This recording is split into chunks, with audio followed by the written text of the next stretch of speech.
విశాఖలో సగం కాలిన మహిళ మృతదేహం తీవ్ర సంచలనం రేపుతోంది. దాకమర్రి పంచాయతీ ఫార్చ్యూన్ లేఅవుట్లో 20 నుంచి 25 సంవత్సరాల వయసు ఉన్నటువంటి ఒక మహిళ మృతదేహం అయితే అనుమానాస్పదంగా ఉన్నట్లు ఇక్కడ ఒక ఇన్ఫర్మేషన్ రావడంతో పోలీసులు ఇక్కడికి చేరుకున్నారు. 6 బృందాలు ఈ కేసును ఛేదించడానికి పనిచేస్తున్నాయని ఇప్పటికే ఏసీపీ అప్పలరాజు గారు మీడియాకు వివరించడం కూడా జరిగింది. ఎగ్జాక్ట్లీ ఇదే స్పాట్లో ఒక మహిళ మృతదేహాన్ని అయితే ఒకరు చూసి ఇమీడియట్గా స్థానికంగా ఉన్నటువంటి పోలీసులకు ఇన్ఫర్మేషన్ ఇవ్వడం జరిగింది. ఇక్కడ మీరు చూస్తున్నారు ఎగ్జాక్ట్ ఇదే స్పాట్, ఇదే లొకేషన్లో. సో ఇది దాకమర్రి పంచాయతీలో ఉన్నటువంటి ఫార్చ్యూన్ లేఅవుట్. ఇక్కడ లేఅవుట్ అని చెప్తున్నారు. పూర్తిగా మామిడి చెట్లు, మామిడి తోటలు ఉన్నాయి. ఆ తర్వాత రోడ్ ఎలివేషన్ కూడా ఉంది. సో ఇక్కడ మీరు చూస్తున్నారు ఈ రోడ్డుకి ఆనుకొని ఉన్నటువంటి ఈ ప్రాంతంలో ఒక మహిళ మృతదేహం అనేది సగం కాలినటువంటి సిచ్యువేషన్లో అనేక అనుమానాలు రేకెత్తించే విధంగా కనిపిస్తోంది. అలాగే ఆమె మెడపై కూడా ఒక గాయాన్ని గుర్తించారు. తీవ్రమైనటువంటి రక్తస్రావం కూడా జరిగినట్టుగా స్పాట్లో ఆ మహిళ యొక్క బాడీ సిచ్యువేషన్ బట్టి కూడా పోలీసులు గుర్తించారు. ఇప్పుడే క్లూస్ టీమ్స్ అన్నీ ఇక్కడికి రావడం జరిగింది. ఆధారాలు సేకరించారు. అలాగే డాగ్ స్క్వాడ్ కూడా సంఘటనా స్థలికి చేరుకుని అది కూడా టీమ్ ఇన్వెస్టిగేషన్లో ఏదైతే పార్ట్ ఉందో ఆ రకమైనటువంటి ప్రాథమికంగా జరగాల్సినటువంటి అన్ని ఆధారాలు సేకరించే పనులు కూడా జరిగిన తర్వాత ఆ మృతదేహాన్ని పోస్ట్ మార్టం నిమిత్తం ఇప్పుడే తరలించడం జరిగింది. ఈ కేసును ఛేదించడానికి మాత్రం 6 బృందాలు పనిచేస్తున్నాయని కూడా 6 టీంలు కూడా ఏర్పాటు చేశామని ఏసీపీ అప్పలరాజు గారు చెప్పారు.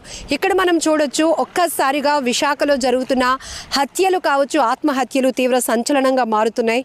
ఎందుకంటే పూర్తి స్థాయిలో మనం చూడొచ్చు జ్యోతిష్యుడు అప్పన్న ఇలాగే సేమ్ సిచ్యువేషన్లో పెట్రోల్ పోసి అతన్ని తగలబెట్టి హత్య చేశారు. అలాంటి దారుణం మరవక ముందే అలాగే నిండు గర్భిణి ఇంకొక గంటలో ఆమె ఒక బిడ్డకు జన్మనివ్వబోతున్నటువంటి తరుణంలో భర్త చేతిలో ఆమె హతమైనటువంటి తీరు తీవ్ర కలకలం రేపింది. ఇప్పుడు మరో వివాహిత, అది కూడా 20 నుంచి 25 సంవత్సరాల వయసు ఉన్నటువంటి ఒక వివాహిత మహిళ, ఆమె మృతదేహం తీవ్ర అనుమానాస్పదంగా ఉండటం, సగం కాలినటువంటి సిచ్యువేషన్లో ఉండటం కూడా తీవ్ర సంచలనం రేపుతోంది. ఫేస్ కూడా అసలు పూర్తిగా ఛిద్రమైపోవడం వల్ల గుర్తుపట్టలేనటువంటి సిచ్యువేషన్లో ఉంది. సో ఇక్కడ మనం ఒకసారి అవుట్ విజువల్స్ అన్నీ కూడా చూస్తే చుట్టూ మామిడి చెట్లు ఉన్నాయి, మామిడి తోట ఉంది, ఇక్కడ రోడ్ ఎలివేషన్ ఉంది, ఇక్కడ 2 వేస్ ఉన్నాయి. ఇటు పద్మనాభం వైపు వెళ్ళడానికి ఒక వే ఉంటే ఇటు మనం తగరపవలస నుంచి విజయనగరం రావడానికి ఈ మధ్యలో ఉన్నటువంటి దాకమర్రి పంచాయతీలోకి వస్తుంది. ఈ లిమిట్ భీమిలి పోలీస్ స్టేషన్ పరిధిలో. సో ఈ ఫార్చ్యూన్ లేఅవుట్లో ఫ్రంట్ నుంచి ఎలివేషన్ రాగానే అక్కడ మనకి ఒకవేళ సీసీ కెమెరాస్ ఏమైనా ఉంటే ఈ కేసుని త్వరగా ఛేదించడానికి కూడా ఒక అవకాశం ఉంటుంది. ప్రస్తుతానికి అనేక అనుమానాలు అయితే వ్యక్తమవుతున్నాయి. ఇక్కడికి ఎంతమంది ఆ మహిళను తీసుకొచ్చి ఇక్కడే చేశారా, లేకపోతే ఆమెను ఎక్కడైనా చంపి ఇక్కడికి వచ్చి ఆమెను తగలబెట్టే ప్రయత్నం చేశారా పెట్రోల్ పోసి, ఇలా అనేక రకాలైనటువంటి అనుమానాలు అయితే రేకెత్తుతున్నాయి. మరొకసారి విశాఖని ఉలుకుపాటుకు గురి చేసింది ఈ అనుమానాస్పద మృతి అని చెప్పొచ్చు. ఎందుకంటే ఇప్పటికే విశాఖ ప్రశాంతమైన నగరం అనేది పోయి నేరాలకు అడ్డాగా మారుతుందనేటటువంటి పెద్ద ఎత్తున వదంతులు కూడా వినపడుతున్నాయి, ప్రచారం జరుగుతోంది. ఎందుకంటే గత కొన్ని నెలలుగా చూస్తే కనుక విశాఖలో జరుగుతున్న ప్రతి నేరం వెనుకతల చాలా బలమైన కారణాలు ఇవన్నీ మనం చూస్తున్నాం. ఎక్కువగా హత్యా నేరాలకు అక్రమ సంబంధాలు కావచ్చు, ఆర్థిక పరమైనటువంటి సమస్యలు ఎక్కువగా కారణమవుతూ ఉన్నాయి. కుటుంబ తగాదాలు, కుటుంబ హత్యలు ఎక్కువగా చూస్తున్నాం. సో ఈ ఘటన ఇప్పుడు భీమిలి పోలీస్ స్టేషన్ పరిధిలో దాకమర్రి పంచాయతీలోని ఈ ఫార్చ్యూన్ లేఅవుట్లో వివాహిత అనుమానాస్పద మృతి కూడా అనేక రకాల అనుమానాలకు తావిస్తోంది. ఈ కేసును ఖచ్చితంగా గంటల వ్యవధిలోనే ఛేదించడానికి ఇప్పటికే 6 బృందాలను ఏర్పాటు చేసి దర్యాప్తు వేగవంతం చేస్తున్నామని చెప్తున్నారు ఏసీపీ అప్పలరాజు.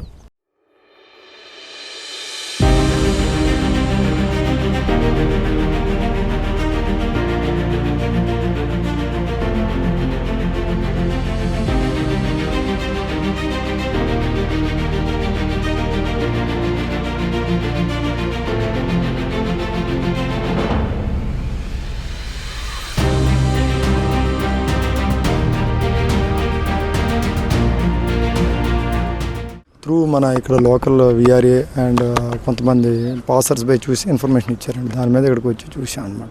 అంటే మహిళ వయసు ఎంత ఉండొచ్చు? అప్రాక్సిమేట్ 25 years, 20 మ్యారీడ్లా ఉంది, మెట్లు గట్టు ఉన్నాయి కాబట్టి 25 years అంటే 23 to 27 in between the age ఉండొచ్చు. ఐడెంటిటీ ఎస్టాబ్లిష్ ఉన్నట్టుందండి. కొంత దగ్గర ఒక ఇంజురీ ఉన్నట్టుంది. అంటే ఆత్మహత్యగా భావిస్తున్నారా లేదంటే అది ఎవరైనా తెలియదు. ఆత్మహత్య అనేది షుడ్ అంటే ఐడెంటిటీ ఎస్టాబ్లిష్ అయితే దెన్ మనం behind motive of this incident అనేది ఎస్టాబ్లిష్ చేయడానికి ఫస్ట్ అవి వచ్చాయి. ఇట్స్ కామన్ ఇన్వెస్టిగేషన్లో పార్ట్ ఆఫ్ ఇన్వెస్టిగేషన్. ఈ లేఅవుట్ వాళ్ళని ఎవరినైనా ఎంక్వైరీ చేయడం జరిగింది? వాళ్ళు ఎవరు ఉంటారు కదా ఇక్కడ. లేఅవుట్ అంటే ఇది అంటే ఆల్ ఆర్ వేకెంట్. ఇక్కడ ఏం కన్స్ట్రక్షన్ యాక్టివిటీ ఏం లేదు. It's vacant layout. సార్ ఎన్ని టీమ్స్ వర్కౌట్ చేస్తున్నాయి సార్? టీమ్స్ ఉన్నాయి. మా ఏసీపీ సిపి మన ఆఫీసర్స్ ఆల్రెడీ డిప్లాయ్ చేశారండి. We are searching in all possibilities to establish the identity of the lady first. Then ఎన్ని రోజుల క్రితం ఇది జరిగి ఉండొచ్చు కోసం? ఇది ఇన్ని రోజులు ఏమి ఉండదండి. రీసెంట్ అంతే. సార్ సీసీటీవీ ఏమైనా కవర్ అవుతుందా? అదే వెరిఫై చేయాలి. ఇట్స్ ఆల్ ఏంటంటే సబ్జెక్ట్ వెరిఫికేషన్. వెరిఫై చేసి మనం చెప్పగలిగాం. Thank you sir.